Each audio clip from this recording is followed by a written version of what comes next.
Assalamualaikum warahmatullahi wabarakatuh.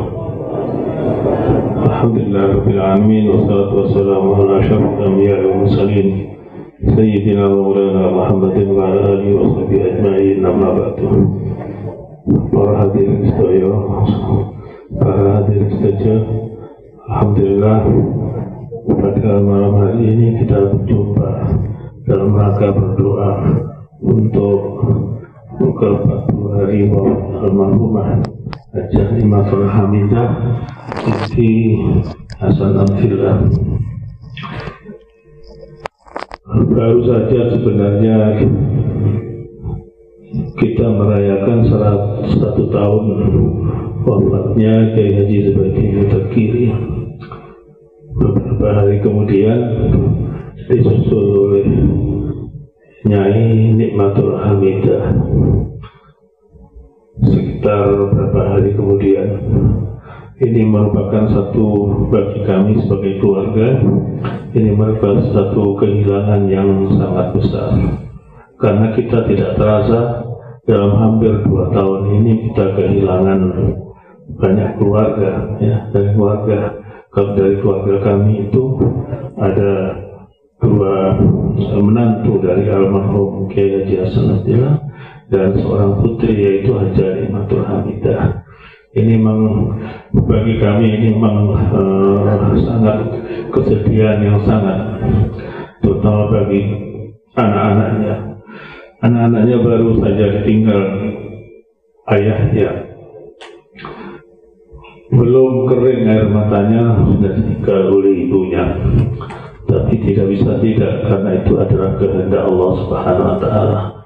Kami, keluarga dan anaknya menerima dan berharap Allah menempatkan kepada keduanya di tempat yang paling mulia di dalam surganya.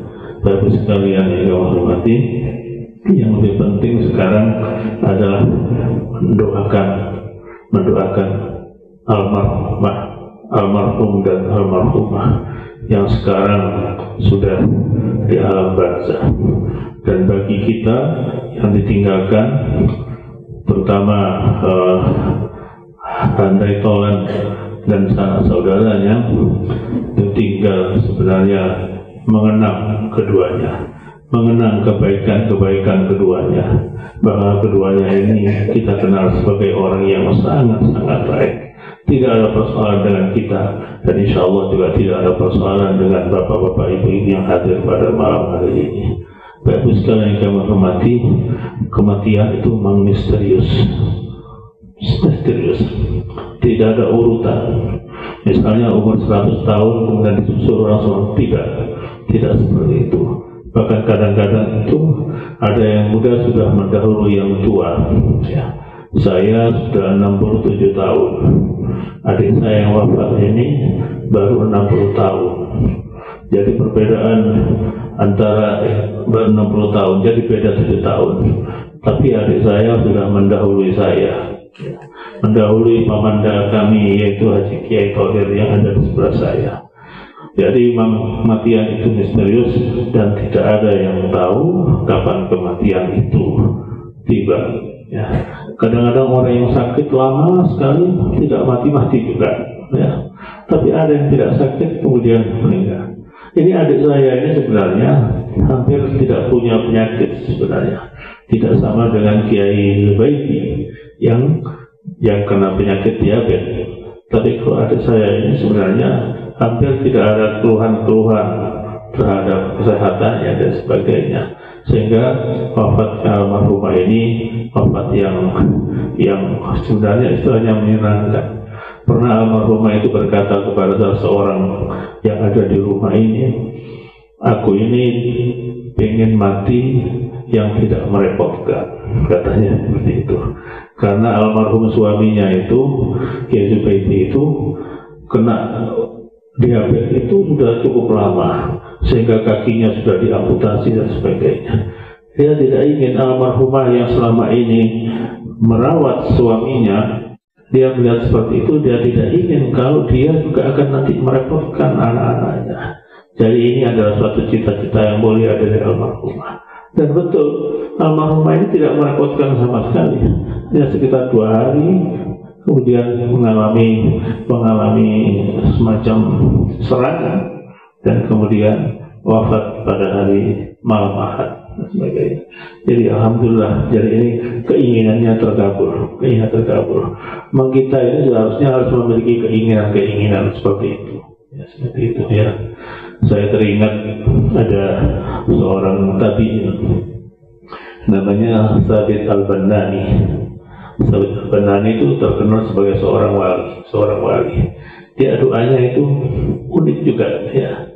Ya Allah, kalau Engkau memberikan izin kepadaku untuk melaksanakan sholat hingga dalam kuburku, maka berilah aku izin juga untuk bisa melaksanakan seperti itu, kata Thabit Al-Bannani. Thabit Al-Bannani ini unik karena dia tiap Jumat itu mesti tidur di kuburan. Jadi karena itu doanya itu dia ingin. Karena itu menurut beberapa ulama yang menafsirkan apa yang dikatakan oleh Thabit Al-Bannani itu karena dia sudah merasakan lezatnya sholat, sehingga dia tidak ingin, walaupun seandainya dia mati pun dia ingin masih melaksanakan sholat itu. Dan benar, ketika dikuburkan Imam Thabit Al-Bannani itu ada beberapa sahabatnya yang mengantar ke kuburan itu.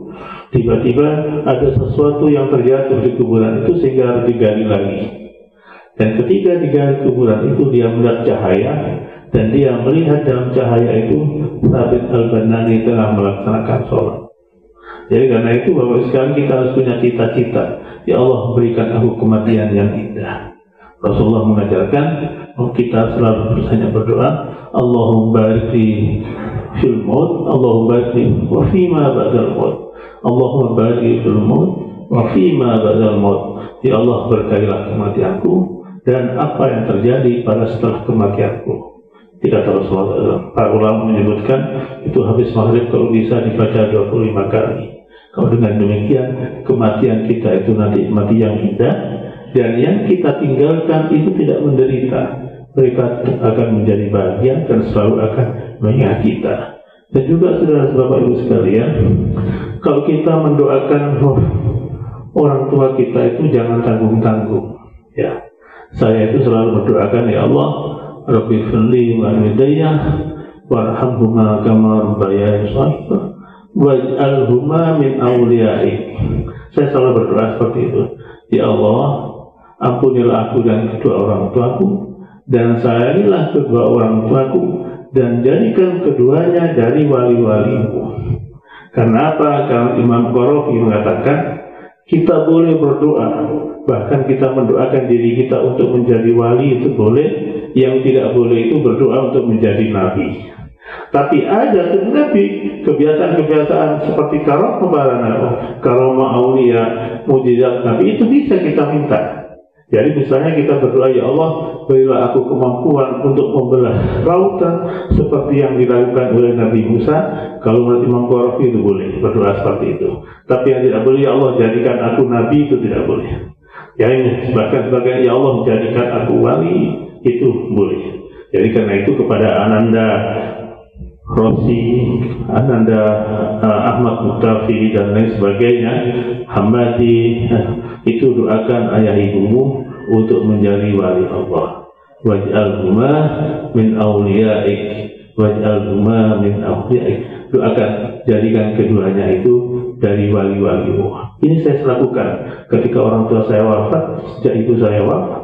Saya selalu berdoa, ya Allah, ampunilah ibu saya dan jadikan dia walimu. Terserah itu hak Allah, tapi saya minta ibu saya menjadi wali. Allah mengabulkan apa tidak itu terserah, tapi saya selalu meminta hal itu. Juga memintakan kepada orang tua saya yang lain dan kedua saudara-saudara yang lain untuk bisa dijadikan wali Allah Subhanahu wa Ta'ala. Jadi Ananda Rosihi dan adik-adiknya, doakan orang tuamu untuk menjadikan kekasih Allah Subhanahu wa Ta'ala. Karena tidak ada martabat yang tinggi di sisi Allah Subhanahu wa Ta'ala selain para nabi dan para wali dan para sholihin. Begitu juga Bapak Ibu sekalian, doakan Bapak Ibu sekalian yang sudah wafat, ya Allah jadikan kedua orang tua saya menjadi wali. Itu silakan. Ya. Nanti apa yang mengabulkan itu Allah Subhanahu Wa Taala nanti yang melakukan. Dan siapa tahu nanti orang-orang tua kita menjadi wali-wali kita, wali-wali Allah, dan akan menarik kita nanti di akhiratnya, di akhirat nanti, sehingga kita ditempatkan di tempat yang indah nanti. Kalau kita sering mendoakan orang yang sudah meninggal, insya Allah anak-anak kita nanti akan bernur mendoakan kepada kita. Ini manfaatnya. Demikian mungkin yang bisa saya sampaikan. Wassalamualaikum warahmatullahi wabarakatuh.